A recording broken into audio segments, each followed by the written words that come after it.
You have been in a narcissistic partnership and you want to date again, and you're afraid that you can't trust yourself of if you're going to be in the right relationship or not.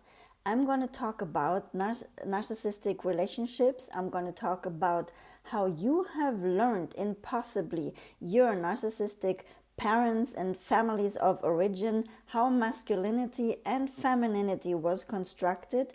And I want to take an approach from masculinity, traditional femininity, which are tightly connected to whatever is going on in our brains and in our hormones, and how science sees traditional femininity and traditional masculinity today as a protective factor of being hopefully in healthy relationships, which definitely excludes falling by accident into a narcissistic relationship again. And this is what you want to avoid.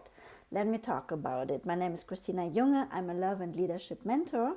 If you like to subscribe to my channel, give me your comments and your like. I'm very curious to hear about you. If you like to apply for coaching, please write to christina@christinajunge.com. I'm happy to have you. You want to date again. You have been in narcissistic relationships and you have possibly grown up with or a narcissistic mother, or also or a narcissistic father, or a covert narcissistic father.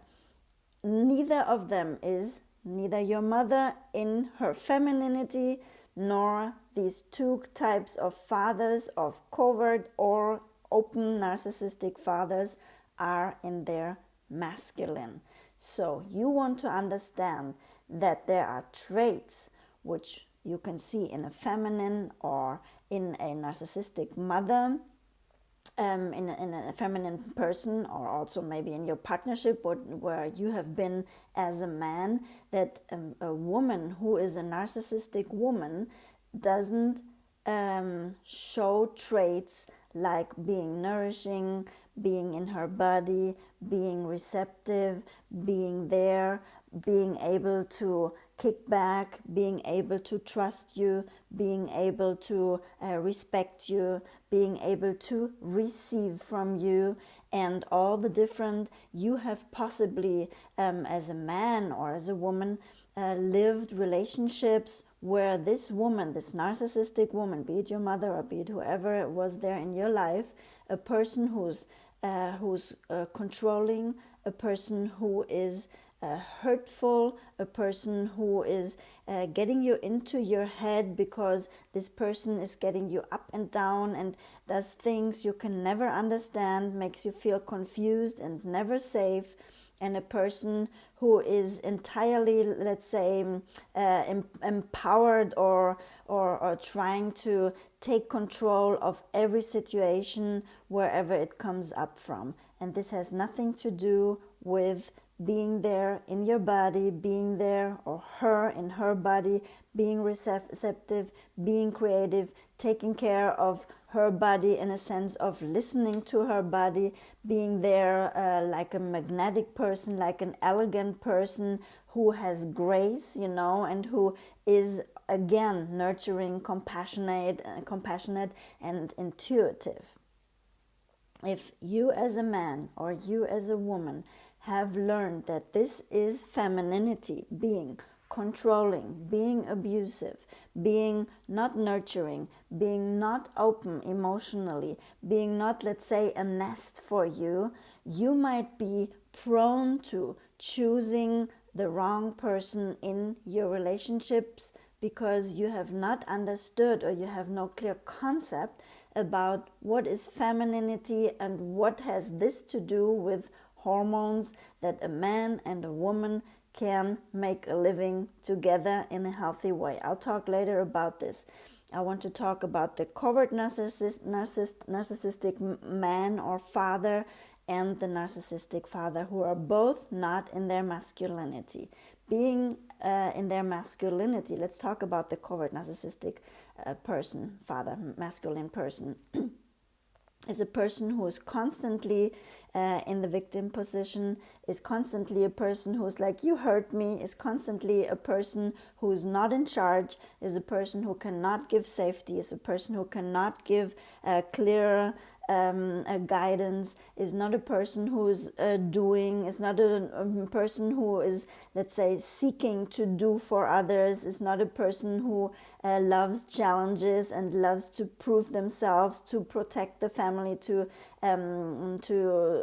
speak the truth and to protect the vulnerable ones. All the difference. This is a person, the covert narcissistic person is a person who is constantly under the narcissistic feminine, who has exactly those traits of doing, of being competitive, of seeking, of challenging, of controlling, of being aggressive, which are masculine traits which are made to protect the woman who usually has, children and is, pregnant here and there and is carrying basically the DNA of this man. And this is why this man naturally will want to take care and protect and provide and be there for their tribe, for their flock, for their family, obviously.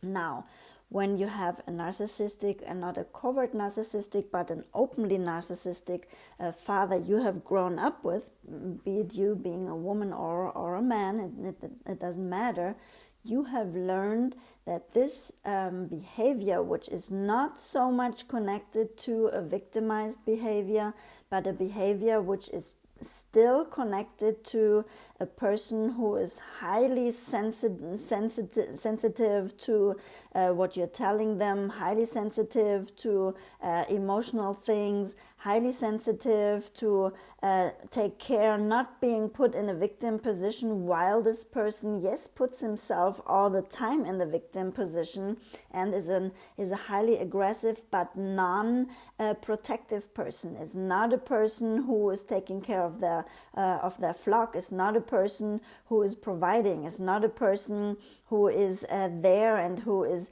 let's say, giving containment, like embracing a family and protecting and speaking the truth and looking out for justice. Okay, it is a person who is entirely centered in himself, centered in that people would provide for him, that people would be okay with him, that people would admire him, that people would see how great this person is, while this person will never give. And the man, like this giving thing this man has, the man himself has, is inherently a person who gives, is inherently a person who gets into the feminine, who gets into understanding what is going on, who gets into organizing, who gets into doing, making, like this entire, like this arrow thing the man has, be it down there or be it up there. It is the masculine, protective, challenging, doing, competitive trait, which is there for the feminine and which is the one who is giving life to her receiving. If you have learned that a narcissistic or covert narcissistic father, that they are not in their masculine, or if you have learned that a narcissistic mother or covert narcissistic mother is not in her feminine, at the same time, if you have a covert, now I'm remembering, if you had a covert narcissistic mother, this was also a person who was, although she was withdrawn, she was all the time in her victimization, she was all the time in don't hurt me, she was all the time in her depressive processes, she was all the time in don't come close, she was never open and there to receive you. She was never, let's say, in her body, in her full, in her intuition, in her strength, in her feminine strength, in her doing and protecting on a different level. Like she would protect her cups, her children. So if you have learned that these traits these people were showing are masculine or feminine traits, you're completely disinformed. You are confused, and you are confused, right? Because you, let's say, when you have lived with these people, you were never given the chance to get out of your head and into your body and understanding like these totally organic processes of perceiving and intuition and receiving like inner signals of what is really going on outside in the world, but of you have learned to control and to people please and to read people and to see if you can do something only out of this cognitive process that pleases them and which makes them peaceful at some point, because it was always a threat, because these people treated you so crazy that you didn't know what it is, that they needed you to silence your intuition, to silence your emotions, because they couldn't take care of your emotions, because they couldn't take care of their own emotions. So everything was turned upside down in those relationships. And you have maintained yourself inside your head, which is why you couldn't, let's say, find security, find intuition, find identity, find what is yours, find your feelings, find your body. Many people don't know who they are, who have lived in narcissistic or grown up in narcissistic relationships, and don't know about their identity, don't know what they feel. They just think all the time. So if you have grown up in those kind of dynamics, let's get into it. You have most likely already lived in partnerships, narcissistic dynamics too. And how can you distinguish them? You can distinguish them because these people, if you're a woman, they were not in their masculine. If you're a man, they were not in their feminine, because you were not in your masculine and you were not in your feminine as the victims of narcissistic upbringing. How is it that you now want to watch out? If you want to watch out, if you don't want to fall again into a narcissistic relationship, which is of much concern for you all, I know this because you're commenting me, I want to propose an idea which is closely tied to hormones, to brain activity, and to research, to understanding why couples, let's say, live or happen to be happy for 20, 30, 40 years in a relationship, and what is it what they have or what they had once they were interviewed, okay? So I'm going to talk about this, and I hope this is helpful for you to understand that there are things. You can behave as you want to. You can construct your sexuality and your behaviors the way you want to. Nobody is going to get into this. But if you have been in narcissistic relationships and you're watching out now to not fall again into the trap, besides of having to get in contact with your emotions, with your identity, with your self-love, with your self-worth, and all these things, there's another dimension I propose, which can be very obvious for you to understand once you get into the dating process, if this person is, when you're a feminine person, in their masculine, or when you're a masculine person, this person is in their feminine, if you're looking for this kind of relationship, okay? Now, when you are a woman, your non-feminine way of understanding how femininity works in narcissistic women is controlling, seeking, doing, arranging, organizing, making, having like this provider mindset and being somebody really much in their heads. And maybe you are too, okay? So you want to make sure as a woman that once you want to get into a relationship as a woman with a man and with a masculine man, because this is how you're most likely going to be more happy and most likely not going to have a narcissistic man, because a narcissistic man is never a masculine man. So you want to make sure that this man, especially in the dating process, once you are out of the dating process, some dynamics might change a little bit. I will talk about them. But in the dating process, you want to make sure that this masculine partner is the one who is getting into you, who's asking the questions, who's organizing, who's trying to understand how to make you happy, who's trying to see how he feels if you respect him, if you can follow him in a positive way, if you can trust him. Following is something of trusting. And for this, he has to be in his organizing. He has to be in his purpose. He has to be in his doing, in his seeking, in his challenging, in his competitive thing, in his being there, and in his providership, in his containment, in his security giving, in his in this containment, in this embracing, in this protective mode. Okay, and if you are in this relationship where you are doing the pushing, and where you are pursuing, where you are asking, where you're organizing, where you're controlling, where you're saying, where you're making, you know that you are wrong. So one thing you can do as a woman in this regard is to understand how to get into your feminine, and this is how to get into your receptive mode, how to kick back, how to become magnetic, how to get into your body, how to get into your intuition, how to get into your nurturing and compassionate modus, how to get into your elegance and into your grace, how to get into your sexuality and sensuality. Though I mean everything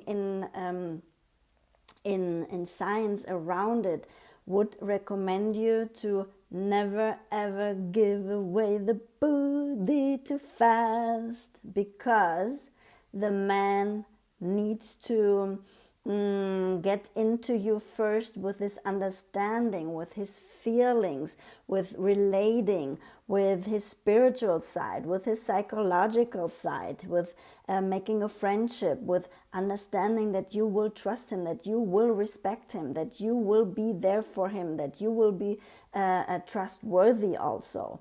And the man will give the body, the booty for nothing. And you can have all this fun in your relationship, but it's not going to take you anywhere, because the man is going to make sure to give his DNA. And if he doesn't find the nurturing and the protective and the nest inside of you, he's not going to stay, and you're going to be there.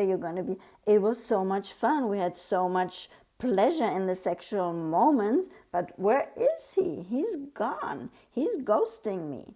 He's ghosting you because he didn't make click with you yet emotionally.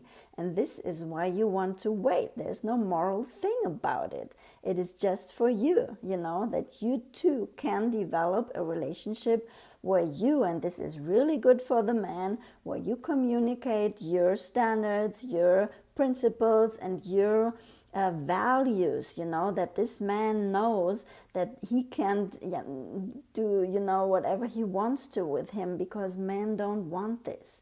Men need women who are putting boundaries. Men need women who straighten up their heads, This is where they will feel secure. This is where they will feel at home, because they know this woman, she's got it together. And she's not a needy woman, because a man can't fill up the neediness of a woman. The emotional side, this is a side which the woman provides and gives and opens up. And then the man is getting emotional too, and knows how to open up too, the more you open up as a woman. So you want to get into this and this part of your senses. You want to get into your body. You want to take care of your body. You want to take care of your soul. You want to have a spiritual life. You want to have a creative life. You want to express. You want to be receptive. You want to receive. You want to, let's say, kick back, and you want to just be there and be just be taken care of. Okay, so when you understand that you have gotten out of this modus, or you don't even know how to get in there because you are so hurt emotionally, and that each time you want to open up, you're going to get in contact with your neediness, with your void, with your no resolution, of yourself, no identity, and especially when you're a woman, no femininity, which obviously is a part of everything what I was right now telling you, how you could behave and how you could get in check of yourself if you want to be in a healthy relationship with a masculine man, which is never a narcissistic man. Let's get into the man. The man who is a provider, a protector, he's giving security. The man who is doing, who's protecting, who's arranging, who's organizing, who's planning. This is the man who's also analyzing. The situations. This is the man you want to have, and you need to allow him to be there. I hope this makes sense to you. And now, you as a man, you have listened to all those traits, and you now need to understand that you are the one who is inviting, who is pursuing, who is there for the woman, who is getting into her by knowing her, by exploring her spirit, by exploring her emotional part, by obviously exploring her body. I mean, this goes like this, but you can feel attracted by chemistry and by a body, by whoever. So this is never a criteria, What you really want to get into as a man, to find a feminine woman, which is never a narcissistic woman, okay, is a woman who has exactly those traits, who is respecting you, who is, let's say, easy to talk to, but who has good boundaries, and who is able to kick back, who's able to be in her pleasure side, but who's at the same time completely capable of setting boundaries and limits to you, who is the gatekeeper of the sexuality, who knows that she needs a protected relationship and a protective environment to take care of her children, to take care of her cubs, And this is something you can check if this woman is in her body, and this is not of an overt behavior of a woman being like showing too much, or a woman who is too sexualized or too sensualized. This is not a feminine woman. A feminine woman is a fluent woman. A feminine woman is somebody who can listen, who can talk, who can communicate, who can understand those processes, who can wait also. A masculine man is a man who can wait. A feminine woman is a woman who can wait. A woman of intuition, a woman of self security, a woman who's capable of soothing herself. A woman who is magnetic, who has elegance and grace in her own way. This is not a Barbie. This is not one of your pornographic images. A feminine woman is a woman who has all other traits than trying to sell her body or trying to show that she has the most youth and the most almost childness, in her body, and the least wrinkles and something like this.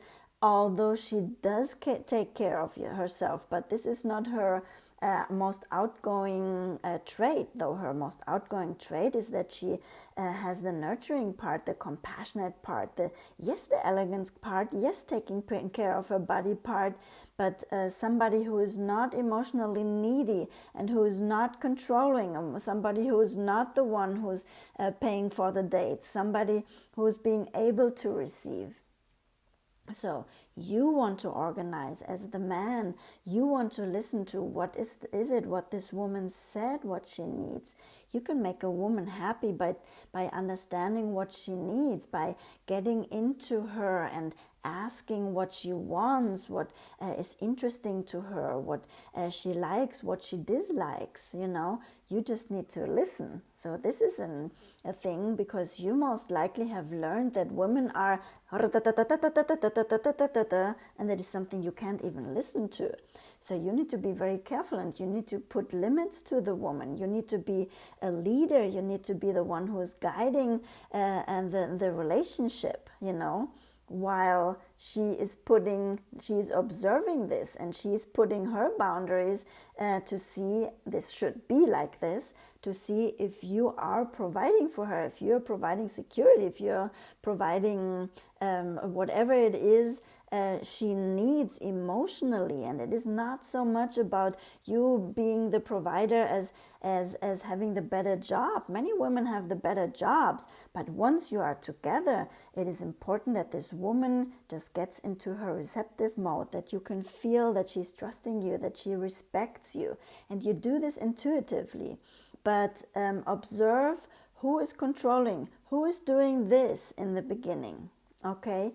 If the woman is doing this, if she's the controlling and the organizing and the making and doing part and the analyzing part, I said that, or if there's space for you to do this, okay? If you have this controlling woman, you are most likely with a woman who is holding back her emotions, who is very hurt, and who's not capable of receiving. And it is not that you would find like the perfect woman, but the more you as a man come into your masculine parts, come into your leadership, come into your masculine behaviors, the more likely it's going to be that you pull a woman who can come then into her feminine, and who's coming then into her understanding. And there's a big part of you both waiting for this, like getting into this intimacy where you're really like getting down the boundaries too early, by physical intimacy, and opening up a field where you're emotionally not prepared to, where you're spiritually not prepared to yet. And you're going to damage the relationship. Okay, you both better wait and see if this person works. If you have comparable or compatible value standards, principles, and if you can make it emotionally, if you are having a friendship before you're getting into taking care of each other, this. I hope this helped you. I hope this gives you a little bit of a guideline, although it's a little bit put into the extreme, and you're not going to get somebody perfect at the first moment, in the first place, but maybe this can help you guide your ideas of when to get a little bit into the waiting position and the observing position, and when to get into the doing position. And obviously there's a moment where you need to start a conversation about this, because people don't come perfect, and you're coming possibly out of not only a narcissistic from narcissistic parents and family of upbringing, but also out of narcissistic relationships already. So there's coming to people being really hurt, but you can learn together. But you need to take this time, especially when you have lived these dynamics before.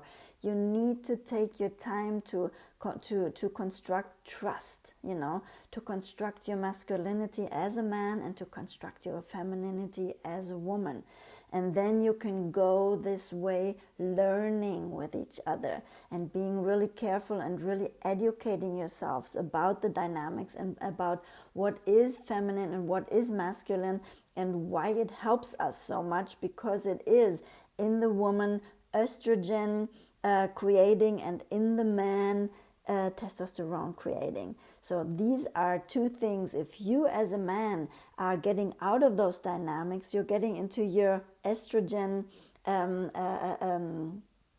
circle, and you're going to get into a feminine behavior, and this woman is going to get into her masculine behavior, into her testosterone processes, and you're not going to be matching anymore. You can have a relationship, and even if you get early into your sexual relationship, it has nothing to do with the dynamics, not necessarily.